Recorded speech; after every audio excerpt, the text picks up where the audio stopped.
Salut, salut et bienvenue dans ce nouvel épisode du Marvel Initiative Podcast.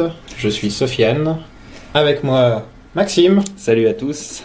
Critique masqué n'est pas là, mais il nous a laissé un petit message qu'on vous lira un petit peu plus tard. Exactement, son avis salé sur le film. Aujourd'hui, on va continuer notre mini-marathon 4 Fantastiques, avec notre troisième film des 4 Fantastiques. Oui, c'est vrai que c'est déjà le troisième. Avec les 4 Fantastiques et le Surfeur d'Argent, c'est ça le titre français. C'est ça, ouais. Rise of the Silver Surfer. Toujours réalisé par Team Story, du coup. Toujours. Mark Frost aussi revient. Ouais, donc le co-créateur de Twin Peaks. Cette fois, par contre, ils ont un nouveau scénariste avec eux. C'est Don Payne, qui a écrit pour les Simpsons et qui a écrit les 2 premiers Thor. Et ça rappellera des souvenirs à ceux qui écoutent le podcast depuis le début. Ouais. Je sais plus si on a été sympa avec les 2 premiers Thor. Le premier, je crois que ça va. Ouais, c'est le parce qu'il y a ce côté un petit peu, on découvre le perso, mais le deuxième, forcément, c'est le vilain canard du MCU. C'est Darcy. C'est Darcy.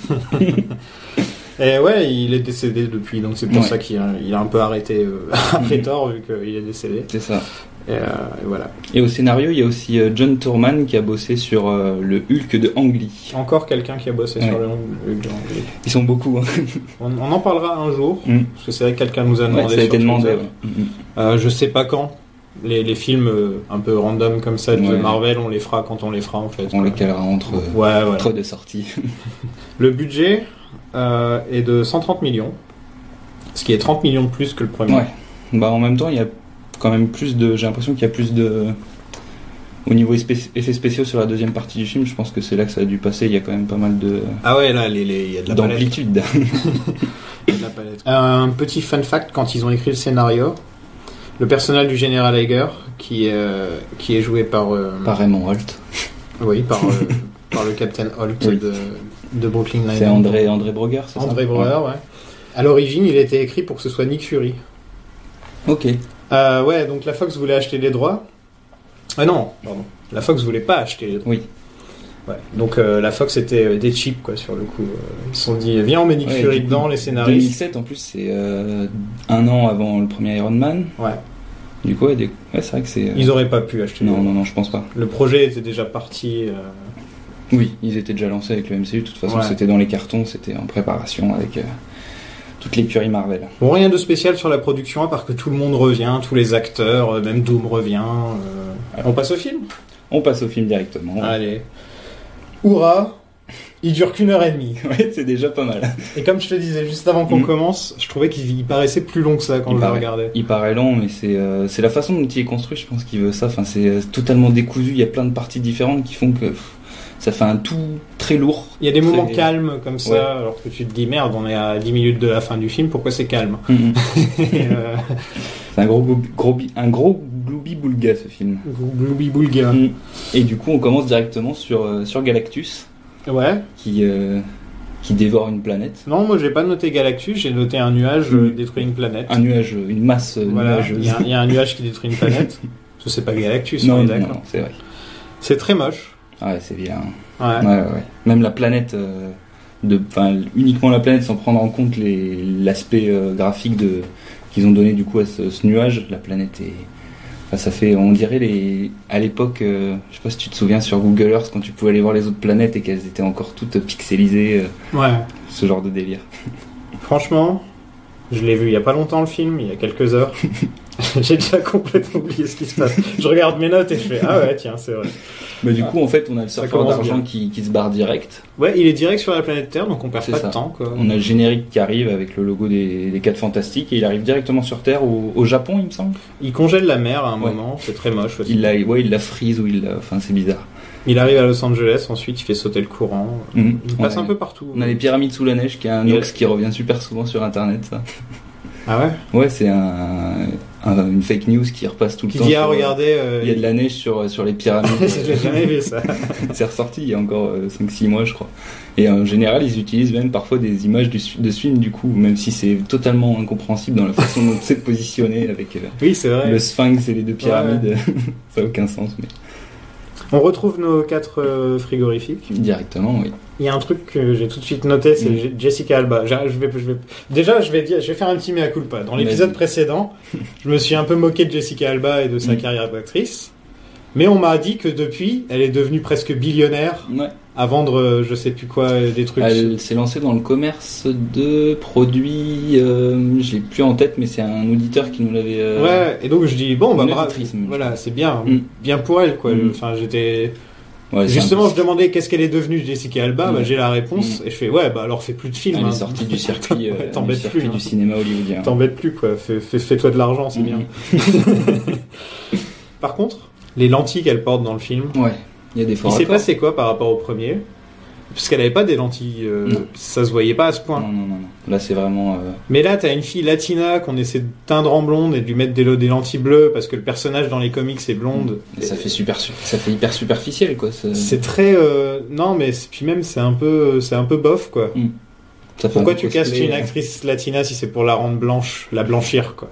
Enfin, déjà parce qu'elle était bankable à l'époque. Ouais, mais c'est vraiment. Et là, plus ça avance, plus dans les films, s'il y avait un 3, là, sa peau, elle aurait été blanche.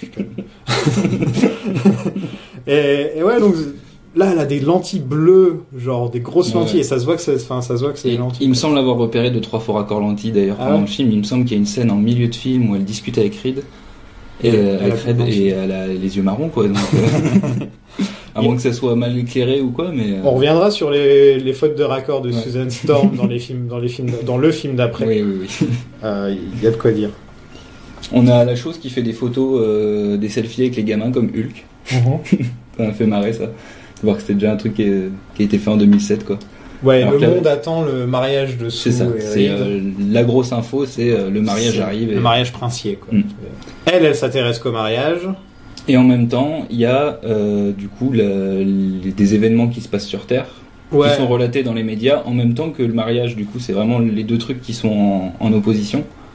Et en gros, t'as le surfeur d'argent qui fait des petits trous un peu partout. C'est ça. Et ouais, il y a le poissonneur des lilas qui passe en boucle. Parce que c'est un peu ça qu'il fait pendant la moitié du film, il fait des petits trous. Ouais, il prépare le terrain, voilà. Des petits trous. On sait pas des si petits trous que ça, mais bon. Ouais, c'est un nom d'ailleurs, ce phénomène, je sais plus comment ça s'appelle. Un siphon ? Non, vraiment des trous qui apparaissent dans le sol sur Terre. C'est souvent en Amérique du Sud, il me semble. C'est les aliens. Mais non. Mais si. Non. Ah si. Pas encore. Revenez dans mon podcast The Alien Initiative. Donc ouais, Sue, elle s'intéresse qu'au mariage, et de son côté, Reed, il s'intéresse qu'au travail, et blablabla. Il fait que bosser, et blablabla. Ils sont insupportables. Ah, c'est vrai que ça marche pas du tout entre les deux. Autant les deux autres fantastiques, ça va. Ouais. Johnny s'est un peu amélioré par rapport. Il y a une scène dans ce film qui est géniale entre les deux, on y reviendra. J'aime vraiment une scène qui est bien plus tard dans le film où on travaille vraiment la relation des deux. Elle est super fidèle aux comics et à leur façon de fonctionner ensemble, et ça marche super bien. Par contre, il y a des scènes nulles, comme genre il y a Reed et Johnny qui se parlent et ils font rouler leur chaise en même temps dans tout le truc, et tu te dis pourquoi on a une chaise comme ça. C'est lourd. Donc Johnny va organiser l'enterrement de vie de garçon de Reed. C'est ça. C'est l'idée du siècle, quand on connaît... On notera au passage la combi sponsorisée dont il parle tout le film. Oui, c'est vrai. J'adore cette combi sponsor. Il y a les combis de Formule 1 un peu. Pendant ce temps-là, il y a Doom qui se réveille. Oui. Cool. On sait pas pourquoi, mais il se réveille. Cool. Et donc, pendant qu'ils font l'enterrement de vie de garçon, il y a André Breuer qui arrive, de Brooklyn Nine-Nine. On va l'appeler Holt pendant tous les... Je l'ai vu dans mes notes, je l'ai appelé Raymond Holt tout le long, je suis désolé. Et il se pointe avec l'armée au Baxter Building. Ils veulent voir Reed. Reed, il est trop occupé à danser avec les filles. Il fait le show avec les filles. Ouais. Il y a un petit côté The Mask dans cette scène d'ailleurs. Moi, j'ai plus des flashbacks de Spider-Man 3, tu vois. Oh. Mais franchement, genre, le mec coincé qui d'un seul coup, bouh. Ouais, c'est pas faux. Et toutes les filles, elles sont là, ouais, t'es trop cool, mec. Ouais, c'est un peu, c'est saut 2000 comme on dit. Ouais. Et les CGI de Reed sont encore plus moches que dans le premier. Plus moches que dans le premier, je l'ai noté. Et pendant tout le film, c'est vraiment genre, on dirait que ça, ils l'ont mis à l'arrière-plan, ils l'ont fait en dernier, quoi. Ils se sont dit, bon, ça, on le fera en dernier. Bah, en fait, c'est le truc qu'ils ont l'air de moins bien savoir gérer, du coup. Parce que niveau effets spéciaux, il y a des moments où c'est moche, il y a des moments où ça va. Ça va. Mais les effets spéciaux sur Reed, c'est vraiment... Ouais, quand tu te dis qu'avant, il y avait... On en avait parlé, je crois, dans le premier podcast, mais pas les 4 Fantastiques, les Indestructibles qui étaient sortis et qui est un personnage qui a les mêmes pouvoirs, quoi. Ils arrivaient super bien à le gérer. Après, c'est de l'animation, mais... Ouais, c'est ça aussi. Je pense que ça aide aussi, vu que l'univers permet plus facilement ce genre de décalage avec la réalité, mais ça passe pas du tout là. Sue arrive. Elle est pas contente. Non, elle est pas contente. Que son mec il danse à son enterrement de garçon. Ok. Et Reed il dit non, je peux pas travailler pour le gouvernement parce que je dois me marier. Ah, il est clair et net en plus. Hein. Ouais, dans la scène d'après, il change d'avis. C'est ça. C'est vrai, hein. Dans la scène d'après, il sait que sa femme elle est dans le coin. Je pense que le personnage de Red, c'est vraiment le personnage le moins bien écrit de ces deux films, en tout cas les deux premiers films 4 Fantastiques. Il est insupportable et en plus il est incohérent dans ses choix, dans ce qu'il dit aussi. Sue, elle a des petits moments où elle se rattrape. Mais c'est toute l'histoire avec le mariage qui la rabaisse en fait. C'est ça. Alors que dans toutes les scènes avec le surfeur d'argent qu'elle a, elles se sont pas mal, tu vois. C'est vrai que c'est un des moments où justement on la met un peu plus en valeur et elle a une place un peu plus prépondérante que juste s'occuper de son mariage, quoi, qui est juste rabaisser le personnage féminin à des problématiques très terre à terre, quoi. Alors, j'ai noté un petit truc, le point fashion du podcast, si tu veux. Dis-nous. Johnny. Oui. Il sait pas s'habiller. Non. Non mais vraiment. Déjà il se pointe en costume à un moment, il a un vieux t-shirt blanc en dessous. Tu sais, le bon t-shirt blanc qui ressort bien quand t'as un costume, ça le fait pas top. Et ensuite il se pointe au mariage avec une veste en daim, chemise ouverte, et ensuite encore un t-shirt en dessous. Ah, il a des goûts très éclectiques. Ouais, on va dire qu'il y a dans certaines... c'était très début 2000 américain. Il y avait un look vraiment qui est vraiment... Tu sais, même des fois mettre des chemisettes avec des longues manches en dessous. Oui. Tu vois, ce style-là, quoi. Comment il s'appelle cet acteur qui faisait tout le temps ça Bah, il y a Sheldon. Ashton Kutcher. Kutcher, pour moi, c'est Kutcher, vraiment. Ce genre de film avec les t-shirts, On a un petit hélico en CGI cinématique de PlayStation qui passe pendant pour nous rappeler d'acheter la PlayStation. Ouais. Ah non, c'est un film Fox. Merde, sinon on n'était pas loin. Ouais, c'est pas... Stanley se fait rejeter du mariage. Ouais, ça c'est une scène marrante. Ouais, en disant son propre nom, je suis Stanley. Et je voudrais encore faire un mea culpa. Oui. Dans l'épisode précédent, j'ai dit que c'était le premier caméo de Stanley, mais il en avait eu un dans X-Men si je me trompe pas. Le premier ou le 2 C'est un des deux premiers, il me semble. Un des deux premiers. Ouais, t'as raison. Peut-être même dans un Spider-Man, non? Bah, dans le premier Spider... J'ai des doutes là, du coup, il y en a eu tellement à force. C'est ça le truc. Si, il y en a un, c'est donc, sûr, où ils sont en bas d'un building et ils sont en train de discuter. Non, c'était pas le premier, du coup. Oui, en bas d'un building. Ouais, ça me dit... J'ai vraiment une scène, peut-être dans le 2 avec Peter Parker et Stanley qui sont en train de parler... On va encore me dire, Sofiane fait un nouveau mea culpa, c'était pas le 2, c'était le 3. Ça fait beaucoup de films que j'ai vus là. Ça fait 40 films que j'ai vus là depuis le début du podcast. Hein. Et puis vu que c'est quand même toujours le même genre de problématique de Stanley qui revient à chaque fois. Genre Stanley. Non, je déconne pas. Tout seul. Qui a coiffé Sue? On retourne au point fashion. J'ai pas noté la coiffure, je t'avoue que j'ai même pas le souvenir. Alors on dirait qu'elle a 3 époques différentes sur la tête. D'accord. C'est tout ce que j'allais dire. Bon, après le mariage il passe tellement vite que... Reed, dans 10 minutes c'est son mariage, il est en train de bosser. Ah oui. J'ai noté sa phrase, je crois, je sais plus où elle est. Mais non, mais c'est... mais je me marie dans 1 heure. ça montre vraiment l'intérêt, enfin, l'inutilité de ce personnage qui est mal écrit. C'est dur. Ouais. Hein. Il y a Kerry Washington qui est de retour. Oui. Voilà. C'est sympa. Je crois que j'ai rien noté d'autre sur elle. Non, elle a 1 ou 2 scènes où elle discute avec Sue, justement. Il donne pas grand chose à la chose dans le film. J'ai pas fait exprès. Non, mais c'est... bon, en fait, le film, il est vraiment centré sur Johnny, au final. Donc, ouais, ça va. Enfin, c'est lui qui... Sur les 3, quand même. Oui, mais enfin, il a quand même... Mais le pauvre Ben, on lui donne pas grand-chose. Non. Bah, il a, dans la première partie du film, que ça soit dans l'avion, quand ils partent justement pour rejoindre New York, il a 2-3 scènes, en fait, il devient un comic relief avec des scènes un peu, genre, il faut qu'il s'assoie dans le fauteuil, mais il y a des gens... C'est le meilleur acteur des 4. Bah ouais, celui qui joue le mieux. Il y a un petit moment où on le revoit, 2-3 fois dans le film. Oui, il y a 1 ou 2 fois. Et ça me fait plaisir à chaque fois. Il a une bonne tête en plus. Johnny et Sue ont un petit moment sympa juste avant le mariage. Et j'étais un peu sur le cul. La discussion, ouais. Que genre, enfin, il leur donne une scène en... Bah, ils peuvent échanger, parler de... avoir autre chose que juste des interactions par rapport à Reed, en fait, qui est tout le temps au centre de tout, parce que c'est lui le chef, et c'est lui... J'étais content parce que j'ai reconnu le prêtre. Des fois, tu reconnais un acteur comme ça. Là, c'était Brian Posehn de Mr. Show. Dans les films de super-héros, il y en a beaucoup. Genre dans Winter Soldier, il y a plein de petits acteurs comme ça qui sortent des séries, les séries US qu'on connaît pas trop en France au final, ou anglaises. Reed, il a son PDA là où avant l'invention des smartphones, donc c'était un peu ça, et il est tout le temps dessus. Et on lui dit bip bip bip, ça arrive, ça fonce sur toi. Il fait allez, accélère. Il y a elle qui est là à côté. Qu'est-ce qui se passe? Non, rien, t'inquiète, c'est bon. T'inquiète, pas de problème. Franchement, pendant tout le film, tous les choix qu'il doit faire, c'est les mauvais, quoi. Non, mais en fait, il y a un problème avec ce film, c'est qu'on a l'impression qu'ils sont jamais inquiets de ce qui va se passer, alors qu'il y a quand même la Terre qui est en train d'y passer, quoi. Ouais. La Terre est en train d'être réduite en charpie. Ça passe au second plan quand tu voyais la bande-annonce. Je suis sûr qu'on te faisait croire, genre, ça y est. Il arrive. Oui, il est là, Galactus arrive, machin. Ça serait marrant de me remater les bandes annonces de ce genre de film. Ouais, je devrais le faire, tiens, c'est vrai. Ça peut être marrant. À noter pour les prochaines fois, c'est clair. Me regarder les bandes annonces.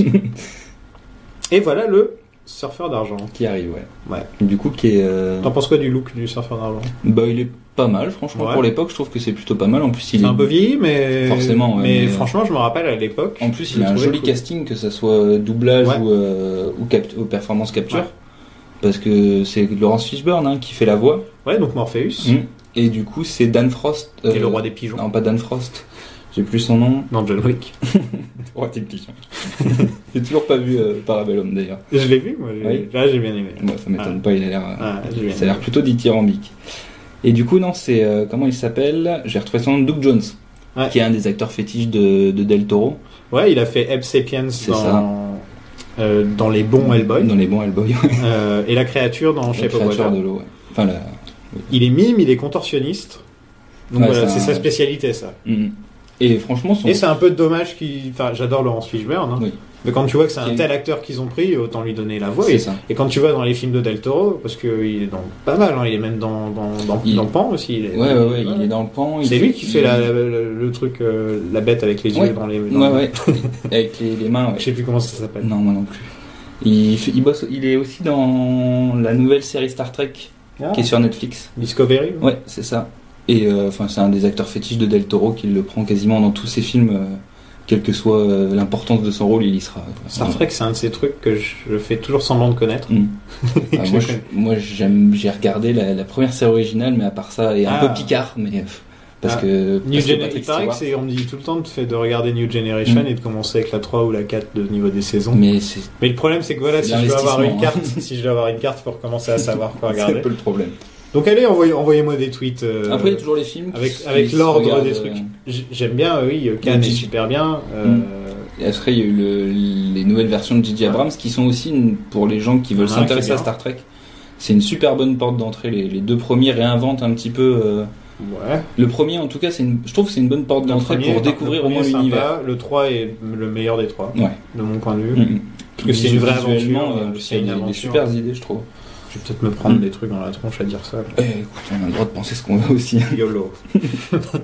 Bon, donc il y a Dougie Jones. Oui. Référence Twin Peaks. Oui. Laurence Fishburne. Et tu savais que jusqu'au casting de Fishburne, les animateurs, ils savaient pas si le perso allait parler ou pas.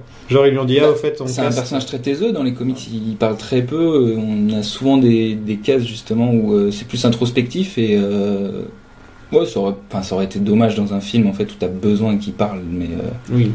Mais c'est pas choquant qu'ils y aient pensé en tout cas à ne pas le faire parler.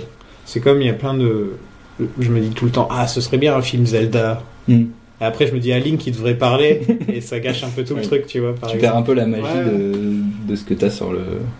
Et donc là il y a Sue qui se transforme en torche humaine. C'est plutôt drôle. Il est en train de flotter dans l'air. Parce qu'en fait, le truc, c'est que du coup, Johnny est au contact parce qu'il part en course-poursuite avec le surfeur d'argent. Ah oui, j'ai accéléré. Ouais, un petit peu. Elle est bien cette course-poursuite. Ouais, elle est vraiment cool. Ils vont de New York à Washington, ensuite ils vont dans l'espace. Et c'est le meilleur moment du film, on peut le dire, je pense. Ouais, franchement, la scène d'action, moi, je l'ai vraiment bien aimé.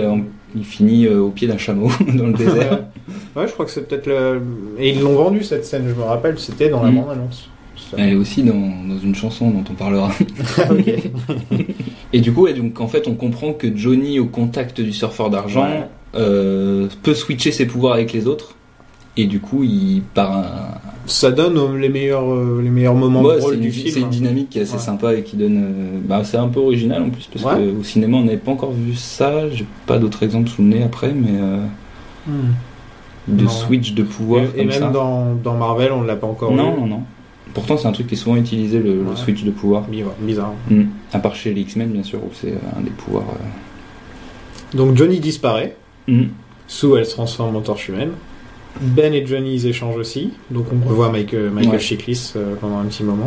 Et j'aime bien Chris Evans en film. C'est bizarre que ce soit pas une image qui soit un peu plus connue, quoi. Ouais, c'est clair. En plus, l'effet est pas trop mal fait, mis à part les cheveux où tu sens vraiment qu'il est incrusté par-dessus, mais sinon ça passe. Quand la chose va réapparaître dans le MCU, je suis sûr que cette image va ressortir. Mais il y a des chances.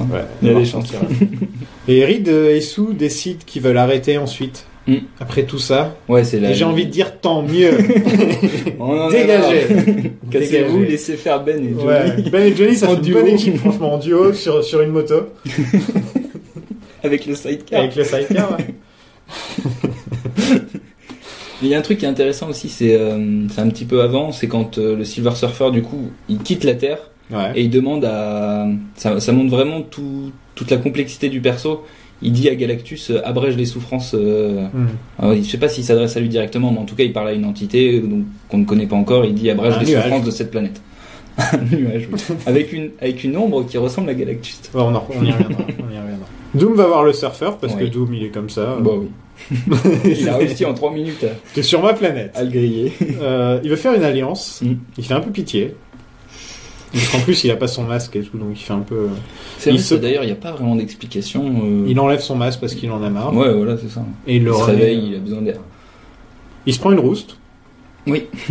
Et ça le soigne. Il garde ses pouvoirs, mais il a pu... Ça a l'air de lui rétablir son apparence normale, enfin son apparence de base de Victor Von Doom, quoi. Mais c'est pas non plus vraiment expliqué, comme le fait qu'il revienne à la vie. Enfin, c'est un peu le problème de Doom dans ce film.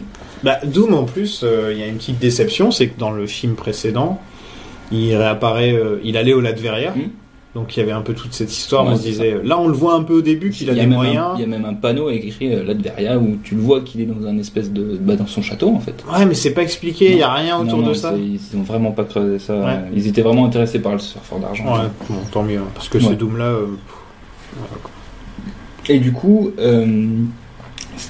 Voilà, c'est là que je trouvais que j'ai noté, ils ont vraiment l'air de s'inquiéter de rien quand même, c'est dingue, je commence à m'inquiéter parce que t'as Red qui commence à faire qui met au point une manière de trouver où est le prochain trou qui sera du coup à Londres. Mais ça aussi, je trouve que c'est vraiment bâclé dans la façon dont c'est expliqué. Thor The Dark World. Retour à Londres. On va à Londres pour des histoires de trous de verre. Même scénariste. Même scénariste. Ça n'a pas fait chier. Putain. On a trouvé la faille. Ce qui fait des trous aussi. Qui mènent à d'autres dimensions. Il y a des trous, ça fait tout le portail vers les 9 royaumes. Ok, voilà. La scène sur la Tamise, d'ailleurs, est assez cool. J'ai trouvé le plan... Laisse les gondoles à Venise. On parle de Venise dans le film. Il y a un peu d'exposition avant, on apprend que dès que le surfeur visite une planète, elle meurt une semaine après ou un truc comme ça. C'est là qu'ils comprennent du coup que c'est vraiment la merde sur Terre. Quoi. Et il a une vie de merde.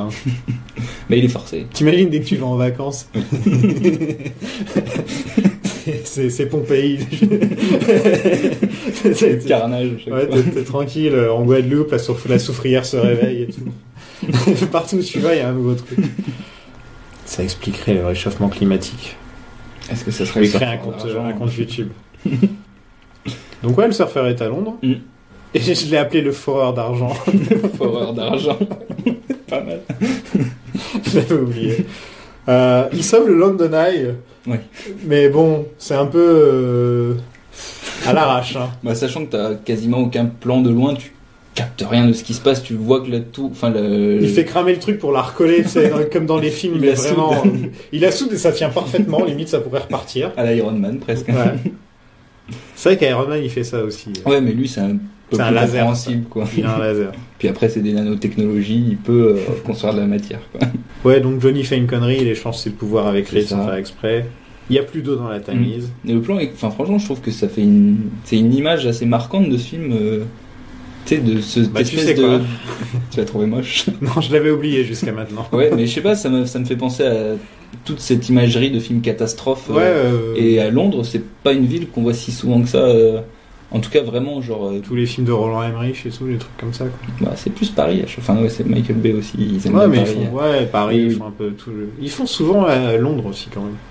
Bah, ça va encore être le cas dans... Il y avait aussi l'image de 28 jours plus tard, où il arrive dans Londres et c'est vide. Et ça va encore être le cas dans le prochain Spider-Man. Ah oui. Qui se passe aussi à Londres. J'espère que cette fois, ce sera détruit pour de bon. Ce sera pour Azincourt. Oui. L'armée ramène Doom. C'est ça. Alors, ça y est, vous devez être copains maintenant. Là, c'est pareil, c'est amené à la... Je comprends pas ce qu'ils font avec ce perso du tout. Mais en fait, ils l'amènent pour essayer de faire un team-up avec les 4 Fantastiques, parce que ça a pu arriver dans les comics. Du coup, je pense qu'ils ont dû se baser là-dessus pour des menaces plus grandes où il faut qu'ils s'allient pour sauver la Terre. Mais enfin là... En fait, Doom est mieux traité que les 4 Fantastiques par la suite du film, donc c'est... Oula. Donc le plan, c'est de séparer le surfeur de sa planche, tout simplement. Avec un filet à sardines. Ce sera dans Brice de Nice 3, tu vois. Comment tuer enfin pour de bon Brice de Nice. Faut le séparer de sa planche. Sinon, en dehors des effets spéciaux, de Sue, de Reed, de Doom, de Galactus, des dialogues... C'est pas plus mauvais que le premier. Non. Parce que j'avais le souvenir que c'était beaucoup plus mauvais que le premier. Vraiment, moi aussi. Mais en fait, j'ai même plus l'impression que ça se regarde mieux que le premier. Ça se regarde mieux parce que t'as ce côté un peu mystique avec le surfeur d'argent qui, je trouve que c'est vraiment l'intérêt de ce film, c'est le personnage du surfeur d'argent qui te fait t'accrocher en fait. Parce que et le côté on change les pouvoirs, là, c'est sympa. Qui permet des scènes cool. Parce qu'au final, le premier reste quand même assez... c'est une origin story, donc qui est vraiment très très classique dans son déroulé. Quoi. Ouais. Doom a autant l'air d'un scientifique que Ben d'un danseur étoile. Non, sérieusement, mais Doom, il est là, genre avec sa manucure et tout. Et il a une grosse bague avec un D dessus, des fois qu'il oublie son nom. Faut pas oublier. Voilà. Bon, d'ailleurs, il y a plein de gens qui font ça en dehors de Doom. Sous, de nouveau, une scène un peu cool. Je pense que Jessica Alba a dû demander que cette fois, elle lui donne... Où elle menace Doom de lui faire... de mettre un bouclier dans son corps et de le faire exploser. Quand elle le grille pendant qu'il douille des trucs, Tu sais, où elle dit... En gros, c'est peut-être la plus dangereuse de tous. Tu vois. Ah bah, elle est capable de le faire imploser, quoi. On aurait pu faire ça avec Thanos, franchement. Ça aurait été bien. Ils ont merdé avec Ant-Man pendant des... On n'en a pas trop parlé, mais il y a Johnny qui continue de draguer la militaire. Ah oui, c'est vrai qu'il y a une histoire, une subplot avec Johnny qui veut prouver qu'il est prêt à aimer enfin. D'ailleurs, ça donne la meilleure blague du film à la fin. Moi, je trouve que c'est vraiment la meilleure. Oui, il lui brûle Ouais, c'est très bâtard par contre quand même. En même temps, elle est pas très cool avec lui avant. Ils vont dans les bois. C'est ça, dans la forêt canadienne. Ah, j'allais le dire. Pardon. Ah oui, la forêt canadienne. Je l'ai noté, je fais elle est de retour. Content, Sofiane. Bah oui, je l'ai vraiment noté, forêt canadienne. Nouveau forêt canadienne. Pour les gens qui n'ont pas écouté nos épisodes sur les X-Men, dans beaucoup de films de la Fox, ils aiment bien aller dans la forêt canadienne pour tourner les scènes. C'est ça. Bon, qui se déroulent pas forcément. Là, je crois que c'est au Canada. Bah, ça y ressemble. Hein. Et il y a la montagne derrière. Et tout. Alors, c'est la Nouvelle-Zélande, mais. Il y a la chose qui fait peur à un ours. C'est mignon. Ouais. Encore une scène encore un running gag avec la chose. Ils savent pas quoi lui donner. Non. En fait, je pense que c'est le personnage pour les enfants. Ouais. Et du coup, genre, c'est les gags avec lui pour faire rire le public un peu plus jeune. Et les enfants, vous aimez l'homme caillou? Ouais. Mais même dans le premier film, tu vois, il y a une figurine. Johnny, il a une figurine de la chose pour faire du merchandising pour les gosses, quoi. Le surfeur, il va voir Sue, ils ont une petite scène. Ce qui est plutôt cool, du coup. Il lui dit qu'il détruit la Terre parce qu'il n'a pas le choix. Parce qu'en gros, il est forcé pour protéger sa planète et du coup sa famille qui vit. Ouais, et alors elle lui fait penser à sa femme. C'est ça. Ça, c'est pareil, c'est un peu facile. Ouais. Ah, ça va, ta femme, elle ressemble à Jessica Alba, mec. Est-ce qu'elle est en mode argenté comme ça, Jessica Alba argent? Est-ce qu'elle a des faux yeux? Et du coup, il décide de faire péter les missiles sur... à l'ancienne, à l'américaine. Et il y a Doom qui l'électrifie parce qu'il aime bien terminer le travail. C'est ça. Et ils ont enfin séparé le surfeur de sa planche. Donc maintenant, il est plus exactement en argent. Mais c'est plus le surfeur... Le surfeur gris.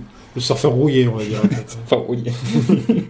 Et on se retrouve en Sibérie, pourquoi pas. Allez, on va en Sibérie. Allez, c'est parti. C'est Watchmen. Je me demande, la Fox peut-être aussi, ils veulent... tout est tourné au Canada, donc ils sont aussi allés tourner dans les endroits mais comme dans X-Men avec Wolverine, dans des espèces de blocos souterrains, ils utilisent tout le temps les mêmes décors, quoi. Doom veut la planche, ils interrogent le surfeur. Ouais, il y a un mec qui vient pour le torturer un peu, là, Monsieur Sherman, il l'appelle. Ouais. Alors j'ai pas le souvenir, je sais pas si c'est un perso inventé qui vient des comics, mais j'ai même pas regardé. Souvenir. J'avais hâte de finir. Ils interrogent le surfeur, donc, et Yasu qui se rappelle d'un coup qu'elle a le pouvoir d'invisibilité. C'est ça. C'est genre, mais oui, c'est vrai, tiens. Depuis le début, elle l'a pas trop fait à part pour faire disparaître un bouton. Ouais, ou pour se rendre invisible quand elle est à poil. Oui, quand même. Deuxième fois qu'ils font cette blague. Ouais. C'est vrai qu'on a oublié, mais deuxième fois qu'ils font cette blague en 2 films. Et c'est en fait quand elle est brûlée, quand elle a les pouvoirs de Johnny. Et donc on parle enfin du nuage magique. Qui s'appelle du coup Galactus. Non. Pardon. Non, on n'en parle pas. C'est le nuage magique. Un jour, on aura un Galactus. Oui. J'ai foi en Kevin Feige, on aura un Galactus. On peut y croire, franchement. Un Galactus... ça peut être simple à adapter, franchement. Avec un look, avec un look des Guardians, avec un look de Ragnarok, avec ce look-là. Mais est-ce qu'ils font en faire un personnage très très grand, ou le réduire à une taille un peu plus humaine pour en faire quelqu'un de... Et il serait joué par qui? Putain, qui c'est qui pourrait jouer Galactus? Ça, franchement, c'est une bonne colle. Ouais, tiens, qui pourrait jouer Galactus? Si vous avez des idées, n'hésitez pas à nous le dire, franchement, ça peut être sympa d'imaginer qui en Galactus. Je sais pas du tout, j'ai aucune idée. Je sais pas pourquoi, j'ai Russell Crowe qui m'est venu en tête, mais il s'est déjà brûlé les ailes avec Man of Steel. C'est vrai. Après, son personnage, ça va, c'est pas le pire. Il dévore des planètes, Russell Crowe, littéralement. Un peu. Ouais, non, Russell, pourquoi pas? J'aime bien Russell. Non, tu sais qui? Hugh Jackman. Le troll. Et il bouffe Deadpool. Et le surfeur d'argent, il a une télé dans le ventre. Oui.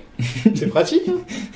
Quand il se fait chier dans ses longs voyages, là, tu vois, à travers le cosmos. C'est pas très pratique de regarder son là comme ça. Oh non, Game of Thrones, non.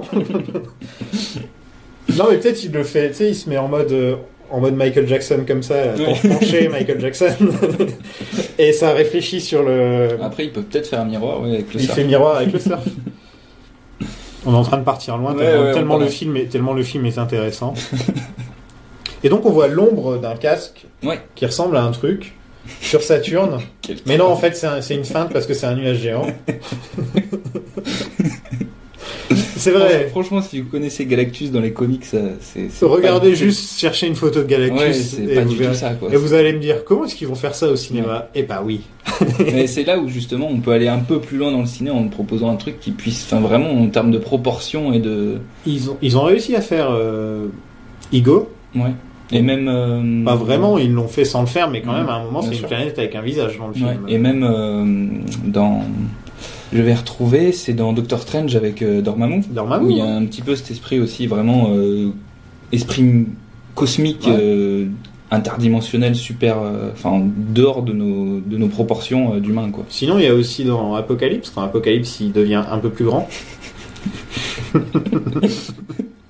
Et il recommence à troller. Il y a Doom qui double l'armée parce que c'est ce que Doom fait. Oui. Et il récupère son masque, il récupère la planche et je suis méchant, il ne fallait pas me faire confiance, comme l'avait dit Reed. Comme l'avait dit Reed parce que c'est gentil. Bon, après, ça c'est du Doom tout craché en soi. Et il tue Captain Holt. Oui.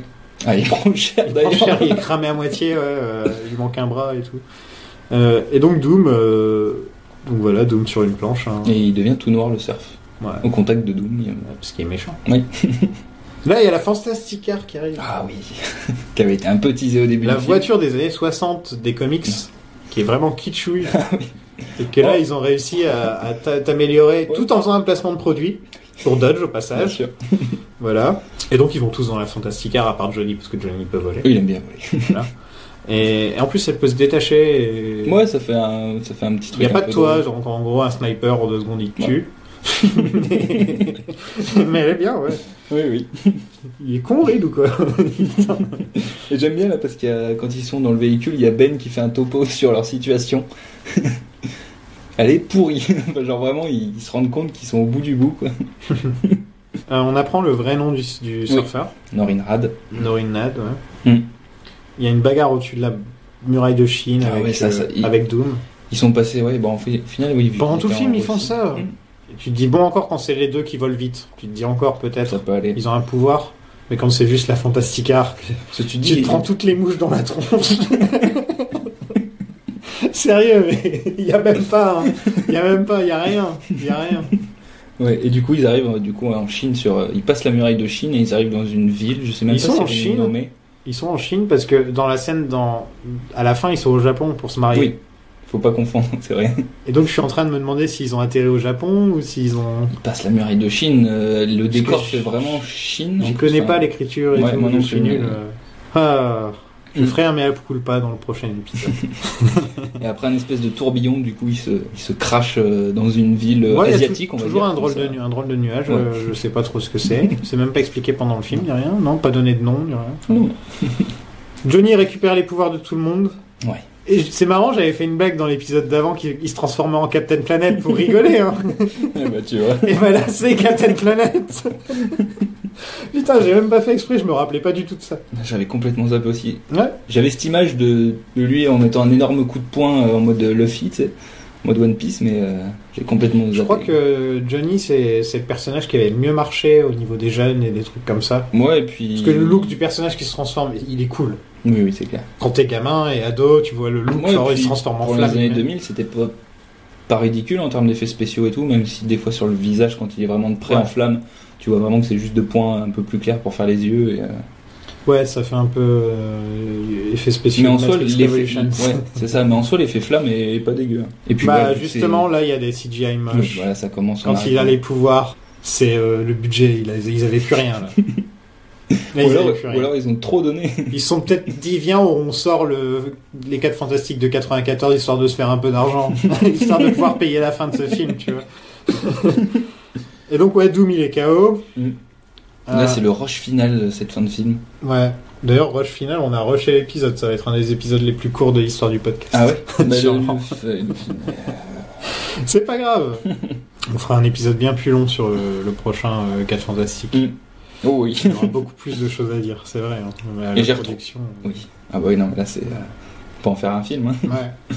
Et j'ai trouvé que, du coup, pas Galactus, mais ce nuage sombre, on aurait dit un tardigrade géant qui essaye de bouffer la Terre. Ça m'a fait marrer.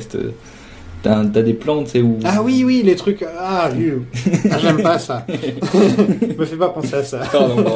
Mais c'est vrai que j'y ai pensé aussi. C'est une bête fascinante. Mais c'est vrai que c'est un peu ça.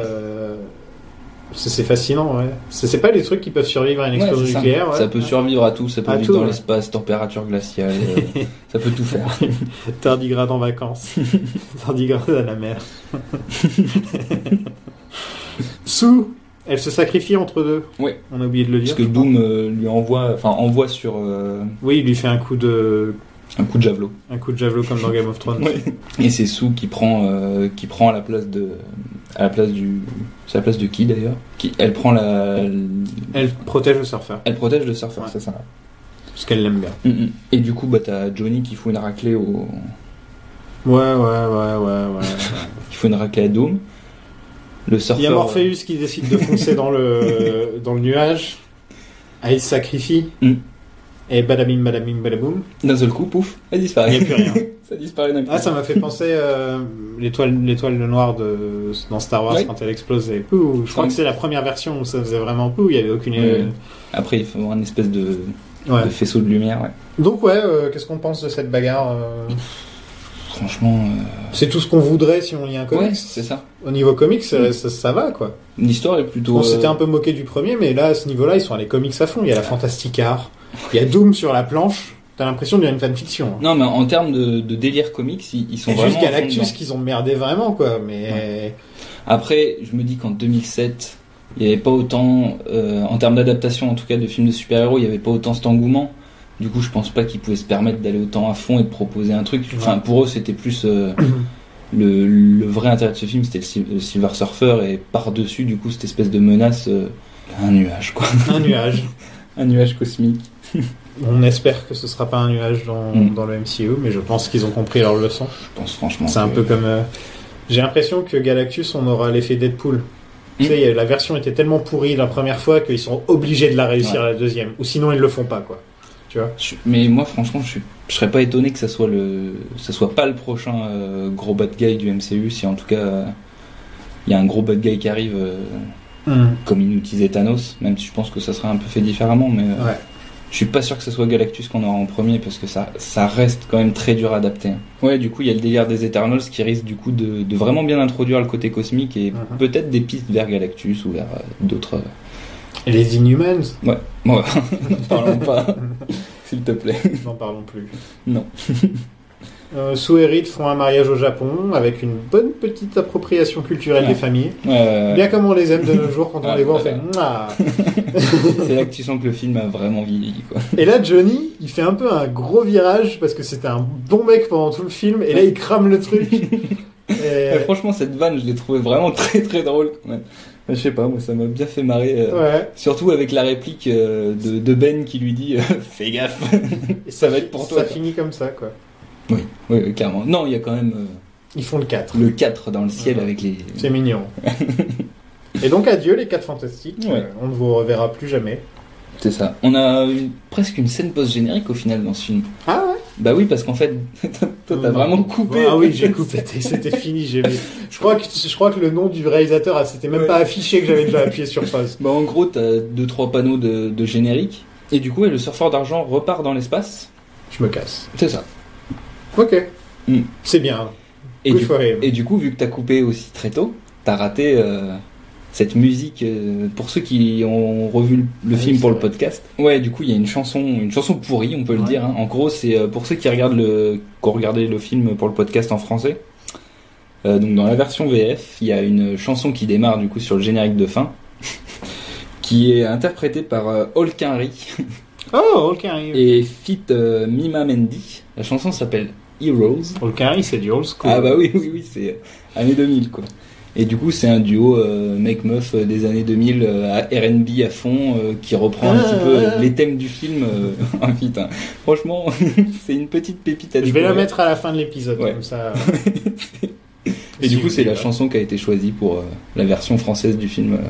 On faisait ça pendant un moment. Ouais, ça se faisait pas mal. C'était, par exemple, moi, ce qui me vient à l'esprit tout le temps, c'est Prison Break. Bah oui, avec Faflarage. Hein. Prison Break qui avait une chanson et tout, et on la voyait avant on voyait le clip en entier des fois sur TF1 juste avant le truc. Et du coup, c'est une chanson qui est bien pourrie. Ok. Ouais. Je l'ai pas écouté, je l'écouterai quand je ferai le montage, mais à mon avis, vous pourrez voir que... vous allez pouvoir vous délecter de cette pépite musicale. On en pense quoi de ce film, du coup? Un peu mieux que le premier. Oui. Mais insupportable, les personnages par moments. Franchement moche par d'autres moments. Moche niveau les effets spéciaux et les trucs comme ça. Mis à part le surfeur d'argent, franchement, qui, même si c'est un peu vieilli, et je pense que les effets sur Reed, par exemple... Non, ça va pas. Jessica Alba est mieux dans ce film. Ouais. Chris Evans, il a un peu plus il peut montrer un peu plus de choses. Là, vraiment, littéralement, il peut se changer dans tous les personnages et tout. Ouais. Le mec qui joue Reed, il est toujours Bland McBland, genre le mec le plus vide. Enfin, je suis désolé s'il y a des fans, mais moi, je le trouve vide. Quoi. Une petite carrière, une carrière plutôt. Et on donne pas grand chose à la chose, hélas. Ouais. Doom, toujours.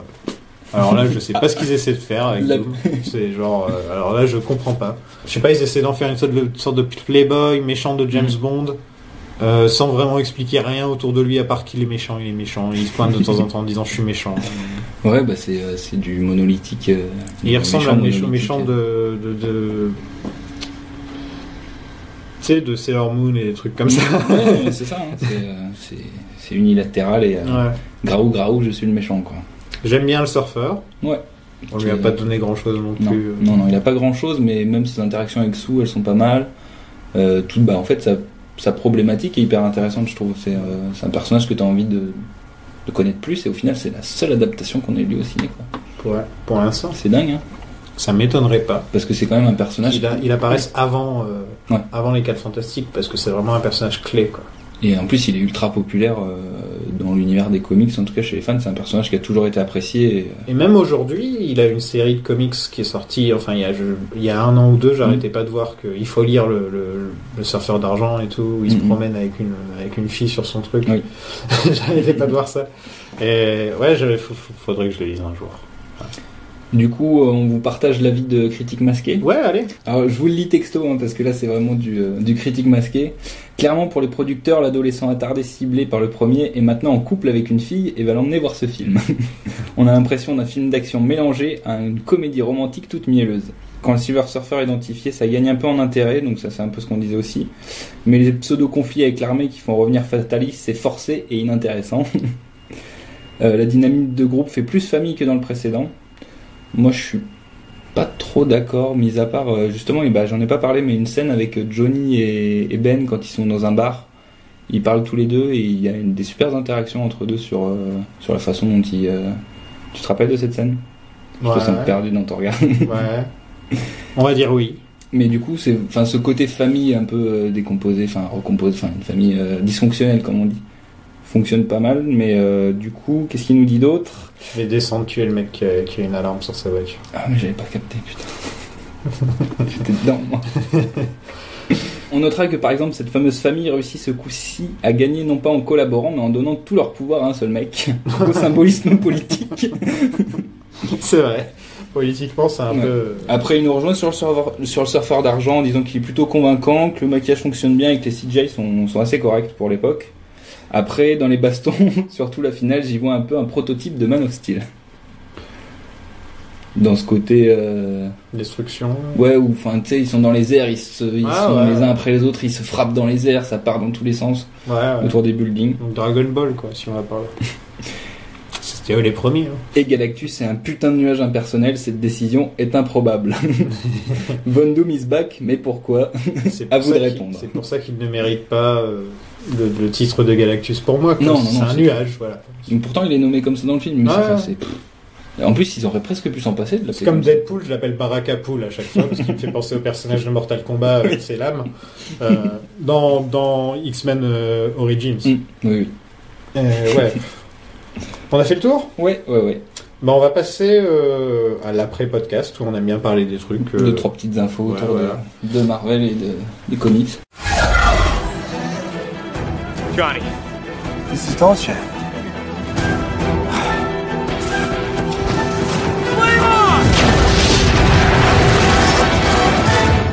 Qu'est-ce que tu m'as dit tout à l'heure ? L'histoire de... Laquelle ? L'histoire de Black Widow. Ah oui, du coup, donc c'est c'est à prendre vraiment avec des pincettes parce que c'est vraiment des infos qui peuvent être interprétées comme on veut, mais du coup pour beaucoup de fans, de la fanbase Marvel et pour surtout les médias un peu putaclic US, David Harbour du coup qui est le shérif dans Stranger Things, qui va avoir un rôle dans le film Black Widow. Était au Comic-Con à Londres, au Comic-Con de Londres last week-end, et en gros il a été interrogé sur Black Widow et il a dit qu'il était très content que cette chose, donc en parlant de son personnage, this thing il dit en anglais, apparaisse dans le film. Donc pour beaucoup de fans c'est l'introduction de la chose dans le MCU. Non.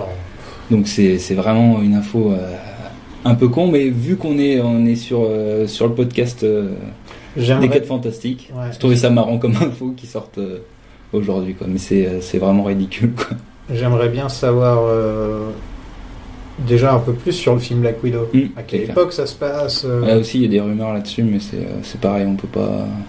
Et donc alors il y a donc ça se passerait donc dans le passé de Black Widow, mais il y a aussi des articles qui sont sortis récemment qui parlent que ça se passerait post Civil War. Donc c'est Better Call Saul, quoi. Ouais.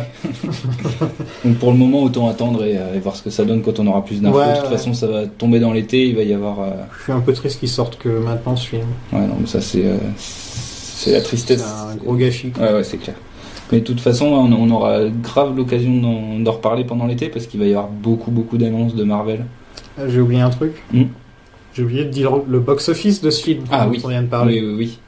Ça a fait 290 millions au box-office contre 330 pour le premier. Donc ça a baissé avec un plus gros budget. Ils avaient tous signé un contrat pour 3 films. Ok. Donc ils en ont parlé. Il y avait il y avait Jessica Alba qui avait même dit qu'elle aimerait bien faire Franklin Richard, le fils.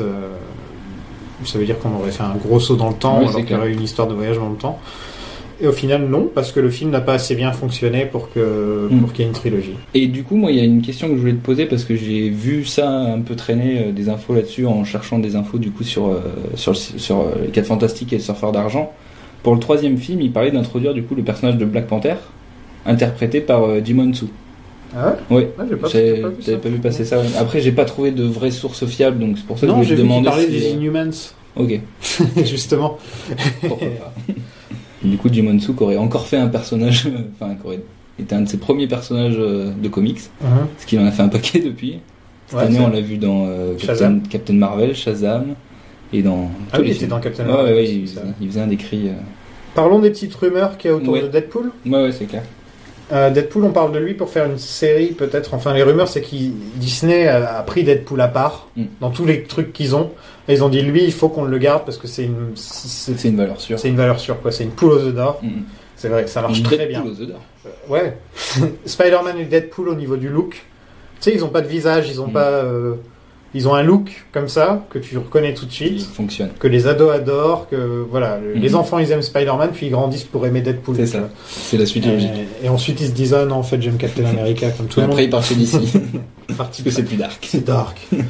Et ouais, donc ils parlent de Deadpool peut-être dans Spider-Man 4. Parce que Deadpool et Spider-Man dans les comics, c'est un peu une. Il y a souvent des connivences. Voilà, il y a aussi Doctor Strange et Spider-Man aussi, évidemment, qui font équipe. Et ouais, donc moi personnellement, je suis pas. Non, moi. Bon, déjà, ils vont garder Reynolds. Mais Reynolds, il va vieillir à un moment. Il commence à avoir quel âge? 40 balais. Il a une bonne quarantaine, je pense. Ouais, donc... tu me diras, il fait la voix de Pikachu, donc il a encore un peu gosse dans sa tête. Mais ouais, la vraie question, c'est comment ils vont l'introduire dans le MCU. Et du coup, comme tu disais, il y a cette option dans un film Spider-Man, mais moi je suis pas non plus hyper chaud par cette option. Et c'est Disney. Ouais. Là, on avait du rated R, on avait du fuck, on avait du sang, on avait du cul. C'est pour ça. Deadpool. C'est pour ça qu'à la limite en faire une série, ça pourrait être une bonne façon de développer le perso qui, je pense, serait plus enclin à fonctionner en série, parce que tu peux faire graviter plein de persos autour et ça peut bien marcher, sachant qu'on a l'impression que les persos du MCU vont rentrer dans les séries, donc ça paraît beaucoup moins improbable d'avoir, Deadpool qui tombe sur Wolverine par exemple, un futur Wolverine qui lui dit qu'il préférait le mec avant. C'est ça, forcément. Typiquement. Ouais, après il y a l'option Hulu. Ouais, aussi. Ouais, où ils ont l'air d'avoir envie de mettre des trucs un petit peu plus justement rated R ou un peu plus trash. Mais ouais, c'est vrai que dans un film Spider-Man. Deadpool, il a ce plaisir, ce pouvoir, ce truc qui fait que il peut se permettre de savoir qu'il a changé de camp, que maintenant il est chez Disney. C'est ça. Donc c'est celui qui peut faire le plus rapidement. Tu vois, les X-Men, il faut tout attendre que Dark Phoenix soit sorti, que les gens commencent à oublier un petit peu, et là on peut ressortir X-Men. Là on peut continuer avec le même acteur. C'est le seul où ils peuvent se permettre de continuer avec le même acteur, et donc ça m'étonne pas. Mais bon, je trouverais ça un peu bizarre quand tu vas à Disneyland, par exemple, de voir des casquettes Deadpool, des trucs Deadpool qui est quand même un personnage... trash, on peut le dire. Enfin, Disney nous a pas habitués à ça. Non. Tu vois, après, à force d'acheter toutes ces licences, forcément, il faut qu'ils en soient conscients et qu'ils évoluent aussi un peu. Parce dans Avatar, il y a même du sexe avec des queues de cheval, non? C'est pas faux. Tu aurais pas pensé à son premier. Mais oui, c'est clair. Après, je me disais peut-être que le faire apparaître un petit peu comme un Stan Lee par caméo, où justement tu as ce côté méta, ça marcherait bien, ça. où justement tu te détaches un petit peu d'histoire vraiment à proprement parler avec Deadpool, mais qu'il fasse une apparition dans un ou deux films de la phase 4. Phase 4, oui, c'est ça maintenant, arrivé sur la phase 4. Oui. Et du coup, ça pourrait être plus un personnage clin d'œil qui, en plus de ça, pourrait avoir une série sur une plateforme tierce de Disney, quoi. Ouais. Ça pourrait être une façon de convaincre, enfin pas de convaincre, mais d'avoir les fans dans la poche tout en continuant à développer le perso et le faire même venir de temps en temps dans un film Avengers. Là, j'ai du mal à y croire, mais bon. C'est plus comme avant, là. C'est plus comme avec Daredevil, comme avec Jessica Jones, c'est tout, qui seront jamais dans les films. Certain. Là, ils vont se les prendre et de temps en temps on aura 8 épisodes sur tel personnage, 8 épisodes sur tel personnage, mais le personnage continuera à vivre dans les films aussi, tu vois. Genre Falcon qui est devenu Captain. Qui est devenu le Captain maintenant, il aura pas que sa série, hein. Il aura forcément un film un jour ou un film en duo avec quelqu'un. En tout cas, on le verra apparaître dans Avengers. Dans les prochains. Ah oui, forcément. Ça paraît évident. Ouais. C'est à peu près tout au niveau des news. On a la petite pétition pour le nouveau casting de Wolverine. Oui. Les gens ont fait une pétition qui est bien plus sympa que les pétitions contre Game of Thrones, contre Star Wars et les trucs comme ça. Toutes les pétitions à la con. Ouais. En fait, c'est une pétition marrante, oui, on en parlait, pour que Danny DeVito joue le rôle de Wolverine. Et je crois qu'il y a même une image un montage où il est en mode... Et moi, je veux un Wolverine petit... Je veux un Wolverine poilu. Il est poilu, il est trapu. Regardez Big Fish ou ce genre de film où on le voit vraiment à poil dans un bain. Regardez It's Always Sunny in Philadelphia. Oui, quoi. Si vous voulez vraiment voir Danny DeVito sous tous ses angles, oui. Il m'a fait pleurer de rire dans cette série. Il est hors norme. Mais franchement, je sais pas comment ils tiennent. Comment ils tiennent à chaque fois qu'il parle, le mec. En fait. Ouais. Et sinon, c'est tout. Bah sinon, c'est à peu près tout. Il y a Dark Phoenix qui arrive dans une grosse semaine. Ouais, on va attendre que Critique Masqué revienne, et comme il revient un peu tard, on ne va pas le sortir le jour de la sortie comme d'habitude. D'habitude, c'est vrai qu'on a tendance à faire ça. Mais là, on va le sortir quelques jours plus tard. Donc histoire d'avoir l'équipe au complet. Vous aurez une semaine sans podcast, parce que voilà, c'est mieux à 3. Oui, c'est mieux. Moi, de mon côté, j'ai mon podcast Lynch Planning, où c'est en lien avec les 4 Fantastiques, vu que c'est Mark Frost. Et oui. Ça. Tout se recoupe. On fait Twin Peaks, où on fait un épisode... où on parle de chaque épisode de Twin Peaks toutes les semaines. Et là, on arrive bientôt au dernier épisode. On a une invitée sympa et on va ensuite on va faire les films de David Lynch et continuer Twin Peaks. Mais en tout cas, c'est ouvert aux gens qui n'ont jamais vu Twin Peaks. Ouais. On ne parle pas spoiler jusqu'à plus d'une heure dans l'épisode, où là on prévient bien pour dire maintenant on va parler des spoilers. Ouais, si vous avez envie de découvrir cette série qui peut être un peu dur à prendre au premier abord, sachant que c'est une série qui est un peu datée maintenant. Il faut du contexte. C'est ça. Ouais. Je pense qu'il y a besoin d'avoir des clés de lecture pour cette série. Ouais. Et là, on va bientôt arriver dans le bizarre de la série, là, dans tout ce qui se passe. Donc franchement, n'hésitez pas à nous rejoindre. Lynch Planning. N'hésitez pas à écouter, franchement, c'est un super podcast. Et je dis pas ça parce que je suis avec Sofiane. Je l'ai payé. Prends ton enveloppe sous la table. Merci. Donc le prochain épisode c'est Dark Phoenix. C'est ça. On a hâte d'enfin en finir. Est-ce que c'est la fin des X-Men au cinéma tel qu'on les connaît ? Oui. En tout cas, c'est la fin de ces X-Men là. Ça va être marrant de voir les annonces de casting pour les nouveaux persos qui vont décider d'introduire. La fin de Bryan Singer aussi pour moi, parce que là ça continue un petit peu tout ce que Bryan Singer avait commencé. Avec les équipes qui bossaient avec lui avant, les castings qu'il avait choisis. J'attends rien de ce film. Non. Enfin, franchement,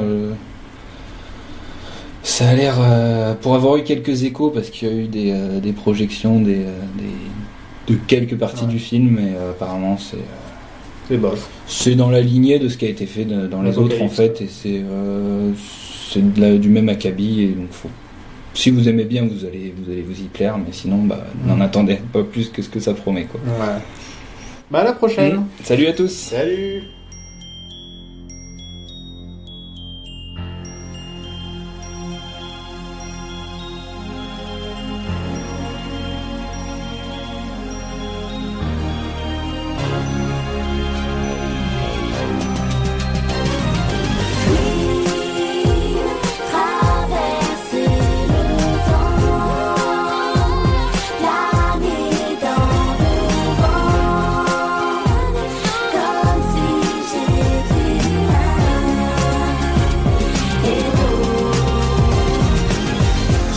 que le bonheur me tourne le dos. Quand j'ai l'impression que je vais y passer pour de bon.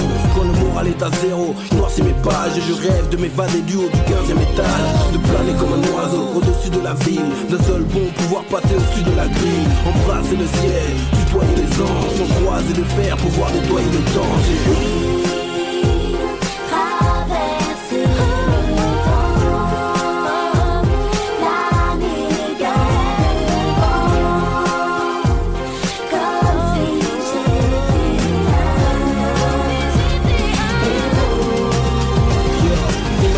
Devenir encore plus fort de tes mains. On s'est tous imaginé un jour hors du commun. Mais pas plus qu'un roi, mais plus qu'un simple mortel. Se promener au-dessus des lois et sans faire de bordel. J'ai vu pas seulement en classe dans mon enfance. Je voulais être un héros, encore aujourd'hui j'y pense. Certes, je ne peux pas traverser les murs, ni arrêter les balles en rendant mon corps dur. Ni contrôler vos pensées, ni lire dans vos pensées. Tout ça n'est que fantasme, délire insensé. Mon pouvoir ne peut pas décrocher la lune, mais la décrire avec beauté. Ma force et ma plume.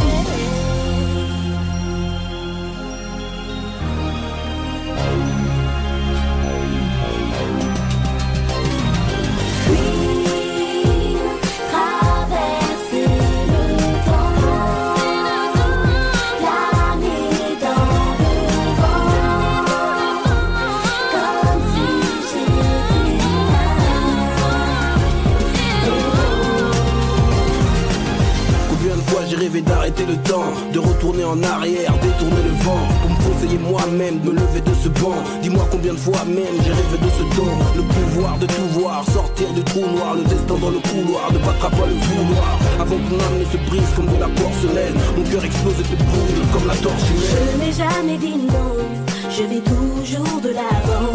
L'espoir est mon moteur, je l'ai puisé dans mon cœur. Je n'ai jamais dit non, je vais toujours